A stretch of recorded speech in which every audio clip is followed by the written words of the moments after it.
امام حسین علیہ السلام نے فرمایا کہ رمضان کی آخری راتوں میں بار بار اپنے گناہوں کی معافی مانگا کرو، اللہ سے اپنی دعائیں مانگا کرو، کیونکہ یہ 10 ایام دوزخ سے نجات کے ہوتے ہیں۔ اور جب رمضان کا آخری جمعہ آئے تو اس دن عصر کی نماز کے بعد 7 مرتبہ سورہ فاتحہ پڑھ لو، اور پھر اللہ کو اس کے محبوب کا واسطہ دے کر یہ دعا مانگو کہ اے اللہ میرے سارے گناہ معاف فرما، میری ساری دعائیں قبول فرما، میری مشکل آسان فرما، اور دوزخ کی آگ مجھ پہ حرام فرما۔ اے شخص جو انسان رمضان کے آخری جمعے کے دن سورہ فاتحہ پڑھ کر اللہ سے اپنے گناہوں کی معافی مانگے گا، دوزخ سے نجات کے لیے عرض کرے گا، اپنی دعائیں اللہ کی دربار میں پیش کرے گا، ایسا ہو ہی نہیں سکتا کہ اللہ اس مبارک دن کے صدقے انسان کی ان مانگی ہوئی دعاؤں کو رد کر دے، کیونکہ یہ دن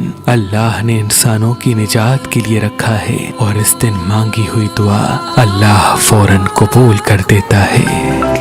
To watch more videos, please subscribe to our YouTube channel and click the bell icon.